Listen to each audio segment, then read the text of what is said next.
right, thank you, Inez. Well, as the debate begins about how congestion pricing is going to be implemented, there are a whole lot of questions, and among them, questions from residents of Staten Island. Assemblywoman Nicole Malliotakis wrote a letter to Governor Cuomo advocating for the people on her borough and her borough. She's joining us this morning. Nice to have you, Assemblywoman. So what's your problem with congestion pricing?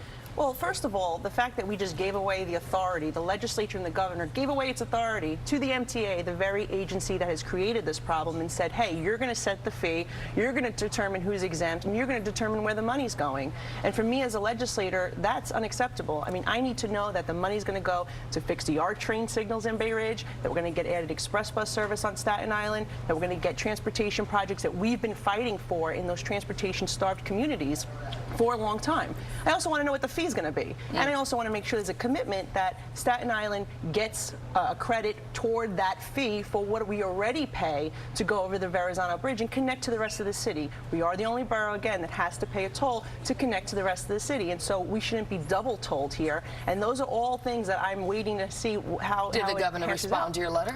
Not yet. There's been talk about it. There's been talk about exempting Staten Island, or at least giving us a credit for the fee that we already pay, which is fair. It's talking about exemptions for New Jersey, talking about exemptions for other crossings from the Bronx.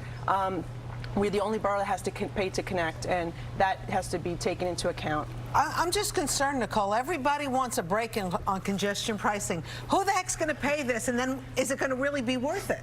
Well, you know, at the end of the day, this has always been a money grab. And when you look at... It is a money grab, right? It absolutely is. Just like the two-way tolling, they're saying extra $10 to $15 million in revenue, but now they're saying that's going to go to maintain the Verrazzano Bridge. Give me a break. Didn't you pay for that bridge a million times over? $500 million annual revenue. Think about that. $500 million you're already receiving revenue. Now you're saying you're going to take that 10 to 15 million that may come from two-way tolling and also put it to maintain the bridge. That's unreasonable. We want that money to go toward lowering the tolls. Very important for the people of this community. I mean, $19 toll is outrageous, and my constituents in Brooklyn, they have to, you know, they don't get a resident discount, and many of them work on Staten Island. Do you know the percentage of your residents that actually would be affected?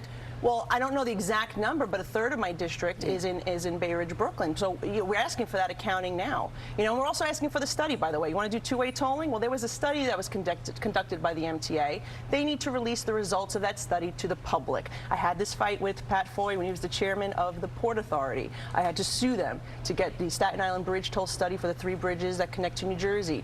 We did get in the public domain. It did end up leading to a toll break for Staten Island and other residents. But the bottom line is we need to be transparent about this. Let's see where the money is going. That's why Staten Islanders are so skeptical. Everybody is skeptical, right? No matter where you live in the city. When you hear about someone who basically got $300,000, you know, in overtime last year before he retired, everybody's sitting there scratching his head. How many hours did he work a day? 15 to 22 hours? Is that possible? Is that reasonable? Everybody is thinking that there's something wrong with the system. While they want to raise the taxes. While they want to do congestion pricing. Right. And the East Side Access tunnel, $6 billion over budget, 10 years over schedule. This has been my poster child for mismanagement of the MTA. I point to it a lot. Also, while I'm here, I have to advocate that Staten Island needs a board member on the MTA. Right now, we are the only county, only borough out of the 12 counties in the MTA service territory without a voice. Will that help with basically, you know, redesigning the MTA? Well, you know, for us, because bottom line is everybody knows it's mismanaged, and yet, you know, these are our tax dollars at work. We have no say in it. And that's why we have to keep having this discussion and making sure it's under the spotlight. I mean, you know, we need to have answers. We need transparency when it comes to the studies that they conduct. We need to ensure that the money's being spent properly. We can't allow these mismanaged projects. They took on, you know, right now the MTA is allowed to take on more debt than the entire state of New York. That's unconscionable. That was an act of the legislature. I voted against that twice because I knew it was going to lead to this type of unsustainability. It is a major issue, but for us, we need to have a voice on the MTA board just like every other county in the 12-county territory. We had one. Governor now has replaced that. The first time in 25 years we don't have a board member. Why did he replace it? You know what? I don't know the particulars. They're not being very transparent about why our board member, who is set to expire in 2022, has been removed and replaced by a non-Staten Islander. But my proposal is, hey, the mayor gets 4 appointments.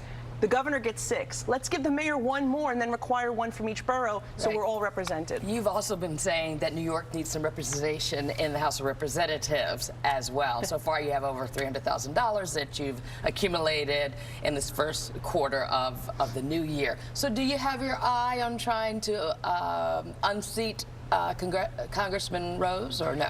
Look, at the end of my current term, I will not be running for re-election. I've made that decision. I will be running for Congress to represent Staten Island and Brooklyn. I do believe that New York City needs at least 1 voice of opposition in Washington representing us. Right now, we don't have 1 Republican voice representing the city. So it's important for the people of Staten Island and Brooklyn and all across this city to have someone who's going to push back on what we're seeing.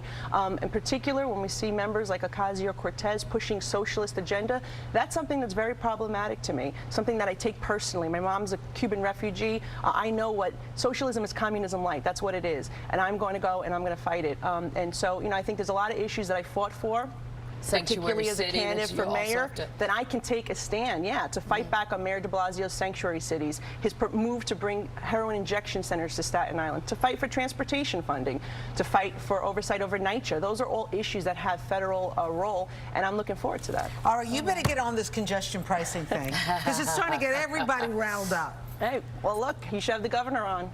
We try. Oh, believe me, we're working on it. Every day.